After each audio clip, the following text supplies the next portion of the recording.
como la luz de la aurora que va en aumento, hasta que el día es perfecto, hasta que el día es perfecto, como Jesús que crecía en estatura y sabiduría, en gracia con Dios y los hombres. Una vez más.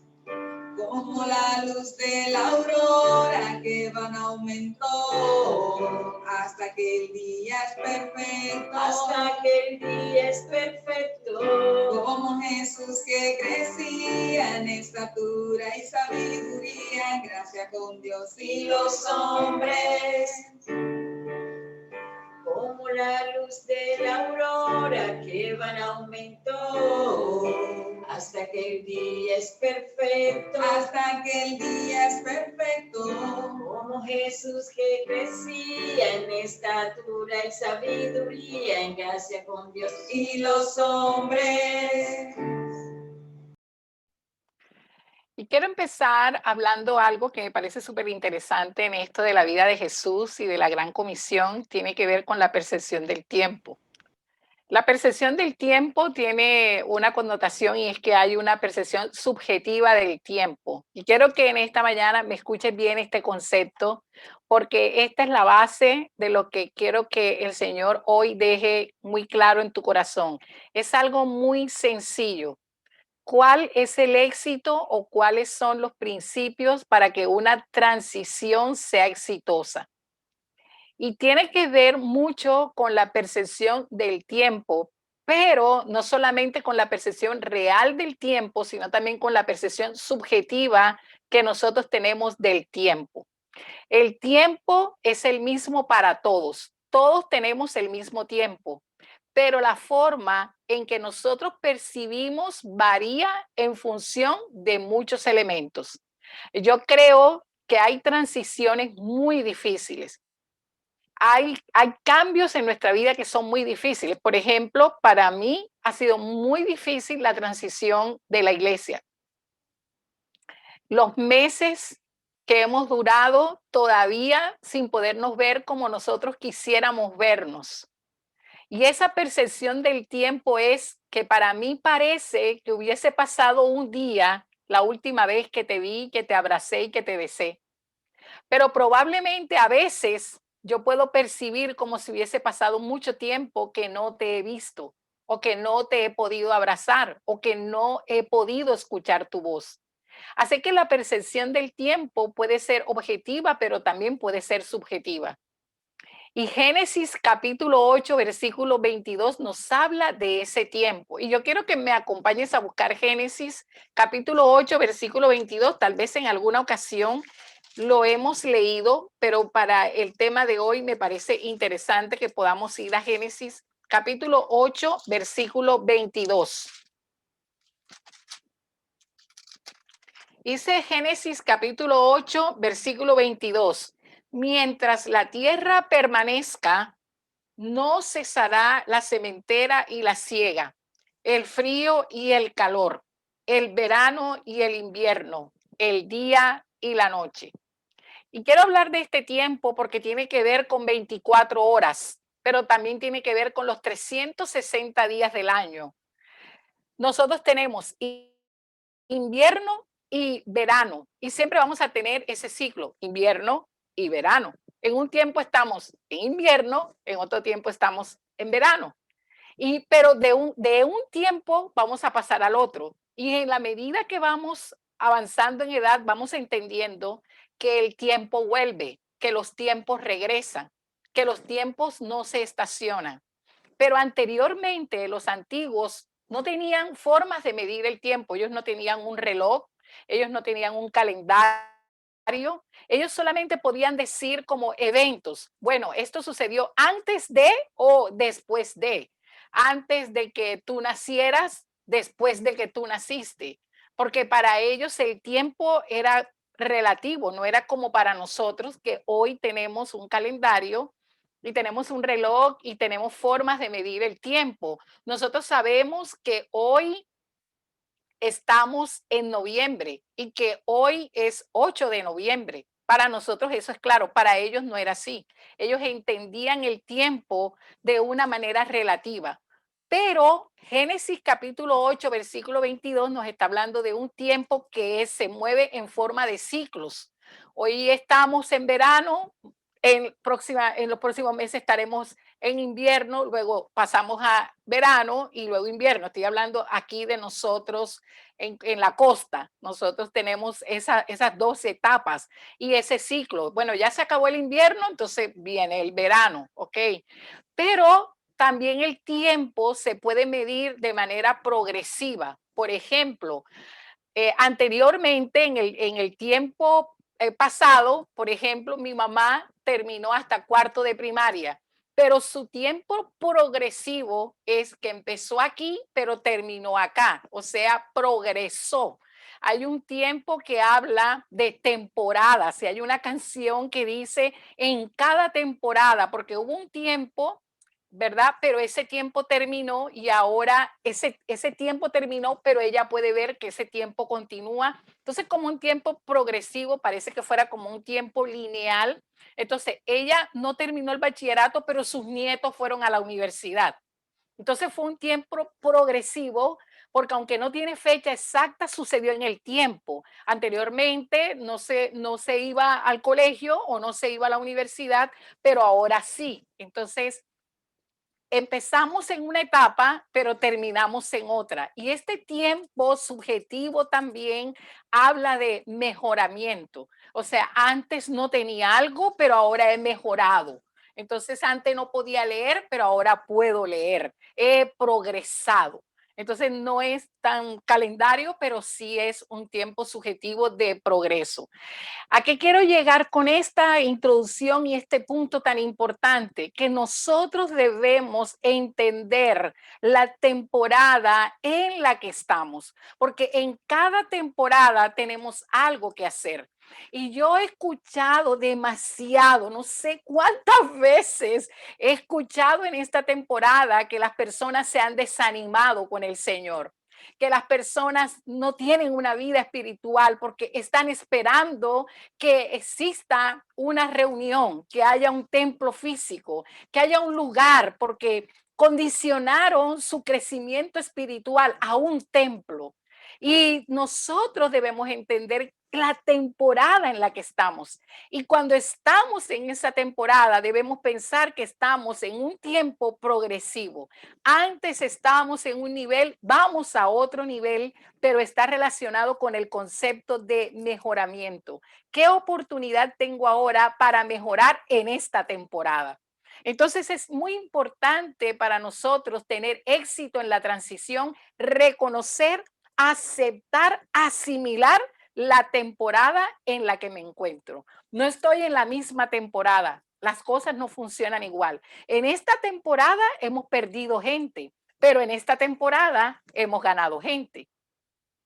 En esta temporada, tal vez algunos procesos se han detenido, pero otros han avanzado. Entonces, cualquiera de nosotros puede hacer que algo en un momento se vea bonito, que algo en un momento se vea maravilloso, pero las personas que logran entender el tiempo progresivo están preparadas para el uno a uno. ¿Y a qué me refiero con el uno a uno? Si no tengo un montón de gente que me esté escuchando, por lo menos tengo uno que está ahí al lado mío, a quien yo puedo dejarle un legado y puedo trabajar en este tiempo, en lo que en este tiempo es la prioridad. Entonces, una persona que tiene claro los tiempos y las temporadas lidera tanto para el hoy como para el mañana. Y eso fue lo que hizo Jesús. Jesús en su tiempo trabajó para el presente, pero lo hizo pensando en el mañana. Que el trabajo de hoy no me detenga a pensar que el tiempo va a progresar y que en el mañana posiblemente lo que estoy sembrando hoy lo voy a recoger. Finalmente, nuestra capacidad como líderes va a ser bien juzgada por la gente cuando nosotros no estemos. O sea, ahora que no tenemos el lugar físico, podemos decir quiénes éramos ahora que no lo tenemos. ¿Cómo era nuestra vida espiritual? ¿Realmente en qué estaba basada? que era nuestro fundamento, ¿ok? Entonces Jesús fue intencional. Jesús creó una estrategia. Y hay estrategias para hacer unas buenas transiciones. Así que yo creo que si tú estás ahí, tú dices, sí, yo estoy en una transición, yo creo que necesito seguir haciendo transiciones. ¿Cuál fue el método que Jesús usó para transicionar? Nosotros necesitamos ser estratégicos. Jesús fue estratégico. Jesús fue intencional para poder hacer esta transición, porque estoy hablando de un texto que es ya la despedida de Jesús. Y lo primero que quiero hacer en este momento es orar. Yo quiero que oremos. ¿Qué tal si tú allí puedes cerrar tus ojos, puedes orar conmigo y le puedes colocar al Señor tu situación en este momento? Porque necesitamos pensar cómo vamos a hacer buenas transiciones. Entonces yo te voy a pedir que puedas cerrar tus ojos, inclinar tu rostro, colocar tu situación en las manos del Señor. La situación que estás viviendo va a pasar. La situación que estás viviendo no va a permanecer. La situación que estás viviendo va a transicionar. Tal vez esta es la temporada más difícil de tu vida, pero vendrá, como dice la canción, un tiempo mejor. En cada temporada nos anclamos en su verdad, en el tiempo relativo, en el tiempo real, en el tiempo perfecto, en el tiempo nuestro y en el tiempo de Dios. Quiero que en esta mañana coloques tu expectativa en las manos del Señor. No dejes de soñar, no dejes de avanzar, porque estás en un tiempo difícil. Aún los pronósticos es que los tiempos van a ser peores que los que estamos viviendo ahora. ¿Qué vamos a hacer? Levanta tus manos al Señor. Dale gracias por este tiempo. Dile al Señor, yo quiero en este tiempo hacer el uno a uno. Si tengo una persona a mi lado a quien formar, si tengo una persona a quien ayudar, dame la fuerza, Señor, para hacerlo en esta temporada, Dios. Muchas gracias, Jesús, por tu enseñanza. Muchas gracias por enseñarnos el método, por enseñarnos la forma de poder dejar un legado en tiempos difíciles. En el nombre de Jesús. Amén.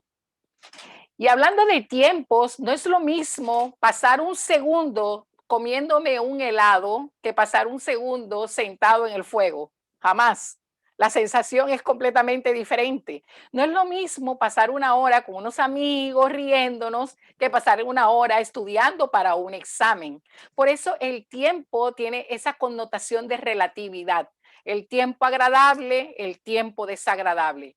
Pero en medio de las transiciones y en medio de estos tiempos, lo primero que Jesús hizo fue lo siguiente. Quiero que mires este consejo que Él nos deja. En la transición, Él decidió con anticipación lo que estaba dispuesto a entregar para que otros pudieran subir.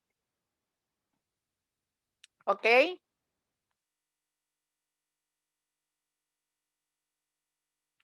Ser un líder tiene un precio y para Jesús esto tuvo un precio. Él quería dejar un legado, tenía que decidir con anticipación qué estaba dispuesto a entregar. Cada uno de nosotros tiene que decidir qué está dispuesto a hacer en este tiempo y qué quiere dejar. ¿Cómo nosotros queremos que se recuerde esta temporada? Creo que de esto habíamos hablado en algún momento ya. Cuando tú trabajas, tienes que pensar en dejar a otro, ¿verdad? Por eso es importante saber qué es lo que estás dispuesto a entregar, qué estás dispuesto a dar, en cuánto tiempo, cuándo vas a empezar, vas a dejar conocimiento, a quién se lo vas a dejar. Lo segundo que hizo Jesús y que quiero compartir en esta mañana es que hay que tomar la iniciativa de comenzar el proceso de la transición. ¿Ok? Hay que tomar tiempo. Toma a tiempo la iniciativa. No lo dejes para mañana, empieza hoy.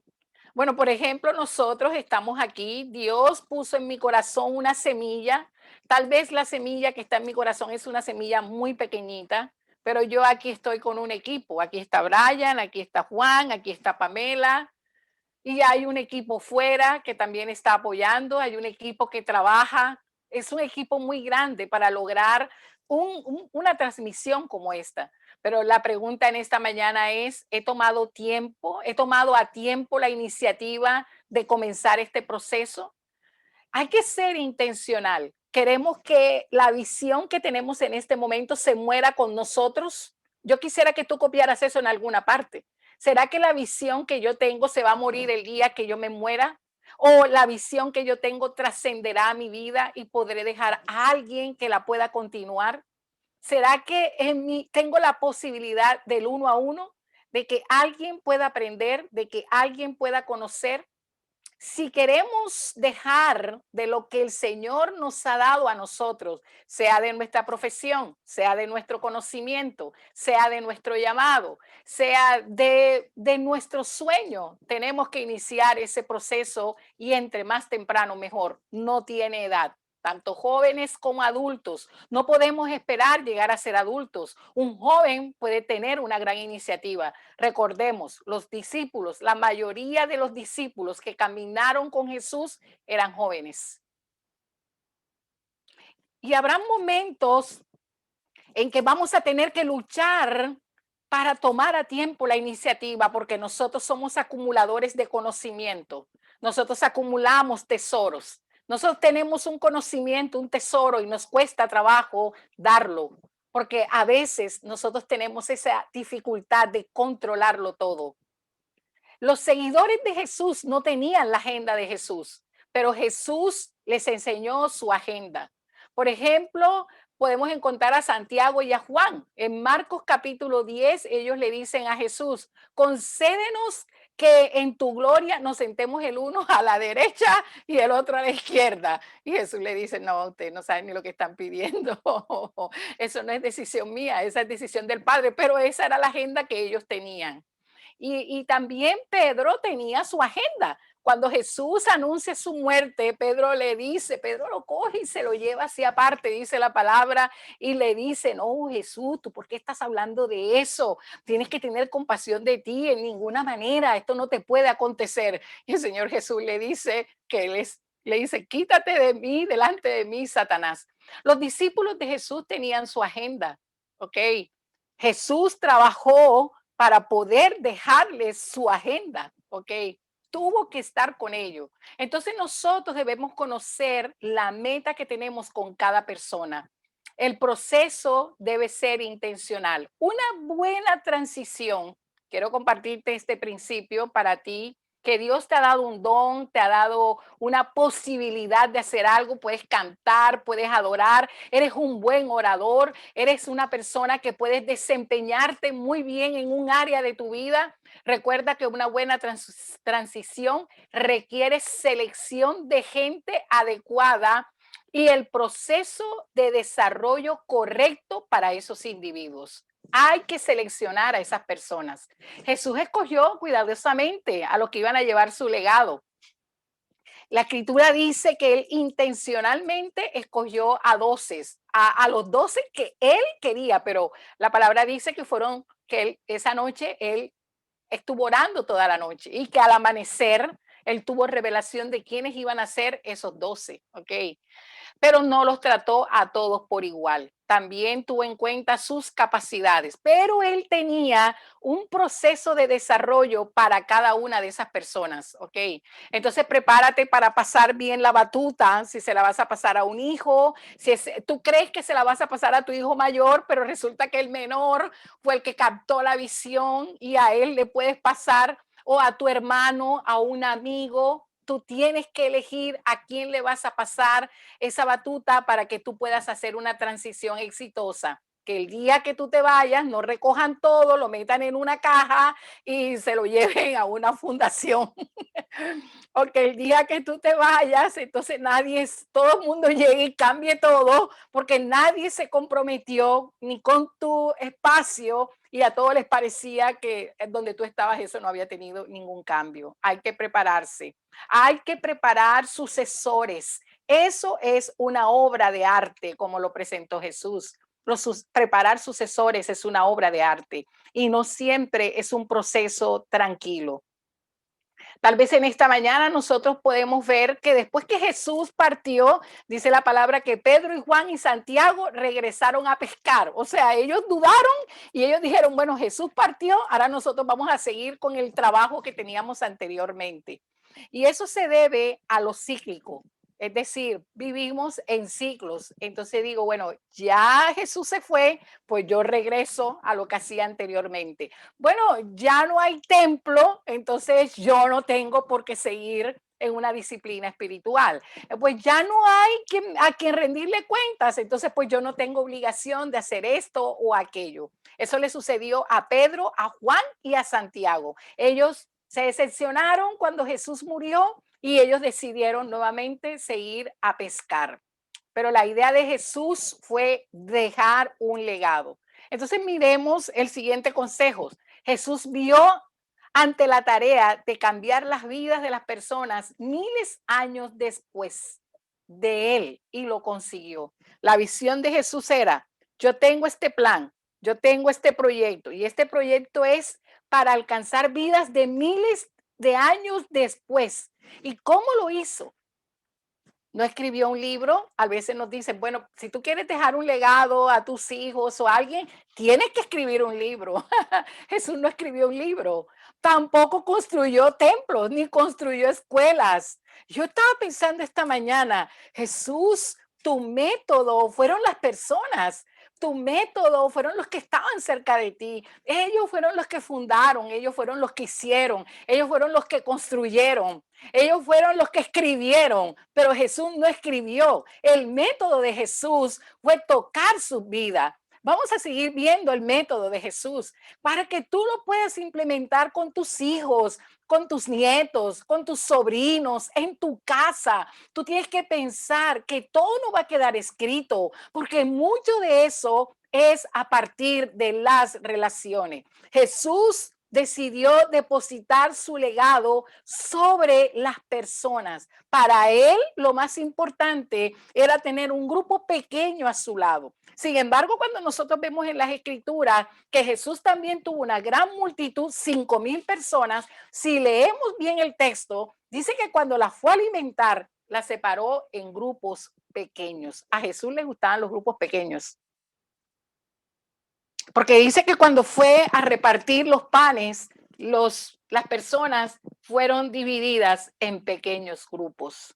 Y Jesús le dijo a sus discípulos, cuando celebró la Santa Cena, le dijo, esto lo harán por siempre y para siempre mientras yo regreso, para que me recuerden. Su método estuvo en la práctica, ¿ok? Piensa en la idea de Jesús. Jesús enseñaba constantemente. Su labor, su método básico fue enseñar. Y la mayoría de las veces lo hizo por medio de parábolas, es decir, por situaciones familiares de ellos. Ahora en este momento nosotros cada enseñanza, cada mensaje lo enmarcamos en la situación que actualmente estamos viviendo y así lo hacía Jesús. Jesús usó parábolas y en las parábolas usaba los hechos que las situaciones y las realidades de ellos. No era lírico, no era una conferencia traída a no sé de dónde, sino todo utilizando la realidad que ellos estaban viviendo, así como nos los muestra la parábola del sembrador. Pero hubo otra cosa que Jesús hizo. Jesús también usó la demostración. Entonces era una filosofía educativa. Jesús es el maestro de maestros, ¿ok? Y cada uno de nosotros, yo quiero que tú le digas a alguien, si tienes allá a tu lado, tú también puedes trascender.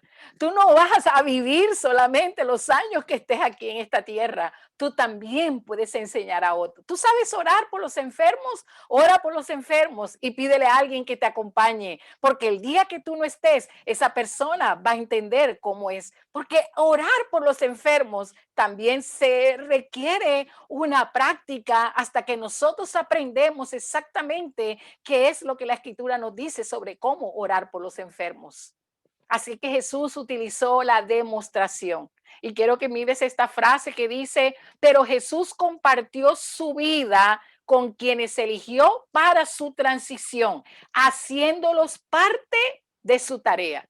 Aquí podemos resumir esto diciendo, solitos no. Él siempre compartió con alguien, compartió su vida con quienes él eligió para la transición y los hizo parte de su tarea. Les delegó, dicen que Jesús usó los siguientes principios de la academia para su entrenamiento. Ven y ve. Ven y sígueme. Ven a estar conmigo. Entonces, cuando la persona está contigo, cuando comparte contigo, cuando ve tu vida natural, la persona puede entender lo que tú le quieres enseñar. Cuando Jesús les dijo, ven a estar conmigo, les pidió compromiso. Algo que Jesús hizo con sus discípulos fue que les enseñó, pero también los comprometió. También les pidió compromiso, también les puso agenda, también les puso meta, ¿ok? Los tenía a su lado, pero los comprometía, ¿ya? Y los acompañaba. Entonces ellos alcanzaban a ver en su maestro coherencia. Tus hijos tienen que ver eso en ti, la persona que tú estás formando tiene que ver en ti que eres una persona coherente entre lo que le estás diciendo y lo que tú haces, entre tu fe y lo que tú vives, ¿ok? Y esa es una manera de enseñar. Por eso los discípulos aprendieron el cómo, pero también aprendieron el por qué.